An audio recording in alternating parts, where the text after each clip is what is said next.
I'd like to talk with you about what do sacrificial bonds and hidden length have to do with bone fracture risk.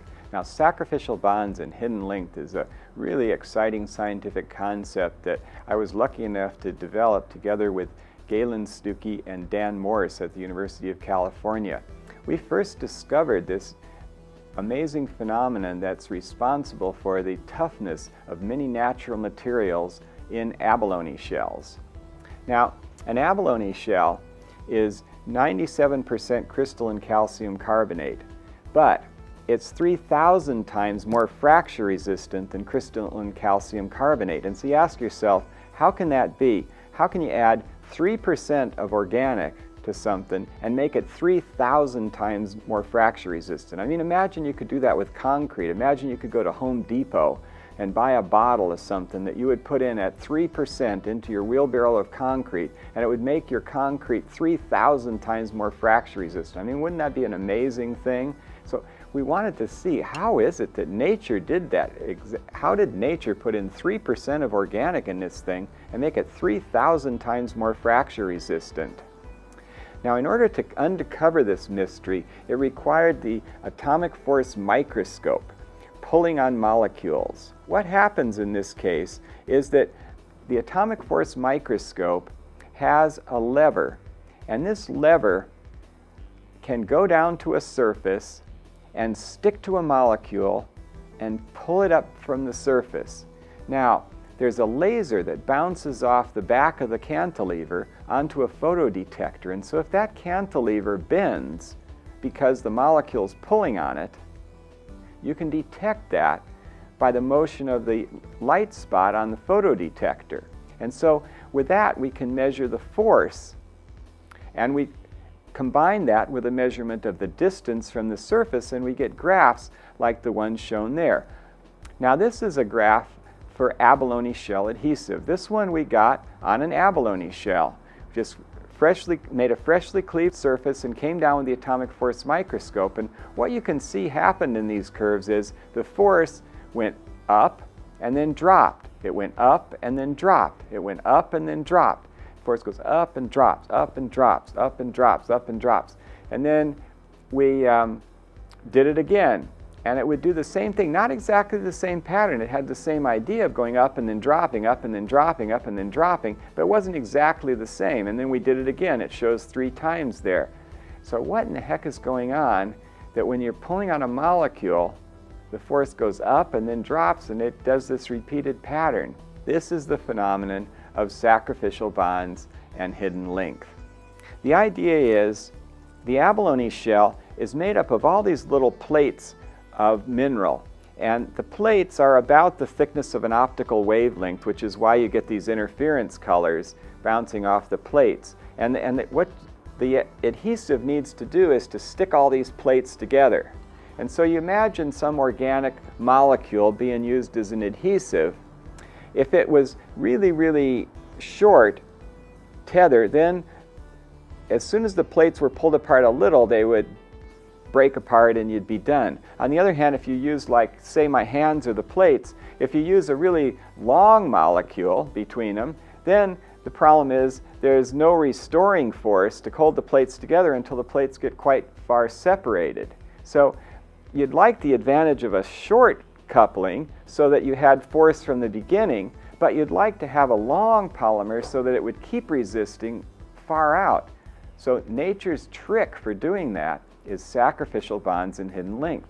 What nature does is it takes the long polymer adhesives, which in the case of nature are proteins, and puts side groups on them that can bind to each other or bind to other molecules in solution. So it's like what they'll do is they'll hide some of the length of this from the ends by tying up some of the length, and we call this hidden length.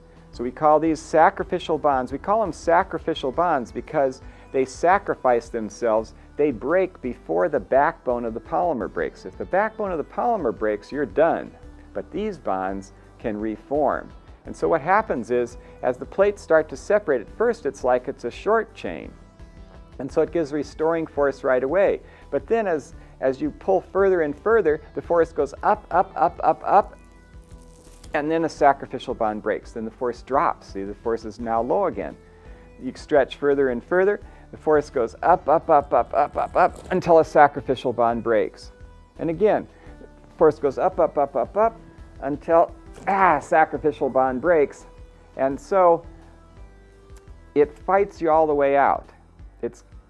And this is the principle of sacrificial bonds and hidden length. And this is why the abalone shell is 3,000 times more fracture resistant. It's the geometry coupled with this amazing mechanism that nature has invented. Now, abalone shell fracture is not much of a human problem, right? I mean, some people might have abalone shells lining their walkway that they wouldn't want to be cracked, but it's not really a problem for humans how easily abalone shells fracture. But for humans, the important biomineral is bone.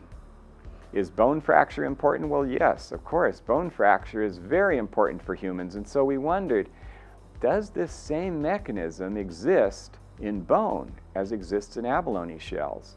And so we took bone and we tried the same experiment on bone. And you see, indeed, there are the sacrificial bonds and hidden length in bone. It has the same phenomenon. The force goes up and then drops, up and then drops, up and then drops. In this particular slide, we were studying things like how long you wait between pulls. Like the top one, we had waited just 1 second until we pulled again. And the bottom one, we waited 100 seconds. See, because the beauty of this phenomenon is that once the force goes away, these bonds, the sacrificial bonds, can reform. And so what happens is there's something called entropic elasticity that makes polymers want to come back on themselves, and so it does. And you know, it gets mushed around like this in nature for times of order there, 10 seconds, 100 seconds. It gets mushed around. This demo does not always work, but let's hope. Perfect. All right. So bonds reformed. Now, if I pull this, it's not going to be exactly the same as the first time, right? The bonds, it's a different configuration of bonds, but it's the same principle. The force goes up and then drops, up and then drops, up and then drops. That's why the curves aren't all the same. You know, it's just because these bonds form kind of at random, but they fulfill the purpose of making it difficult to fracture the bone. And so sacrificial bonds and hidden length do exist in bone. We believe that they're important for bone fracture risk, that they make bone more resistant to fracture. And now, with the advent of reference point indentation, it's going to be possible to check out in various animal models and humans what can be done to improve the sacrificial bonds and hidden length in bone. What molecules do we need to fortify? What drugs can we take to increase the ability of these molecules with sacrificial bonds and hidden length to prevent bone fracture? I think this is an exciting new opportunity that can hopefully help maintain active life for elderly people. Thank you.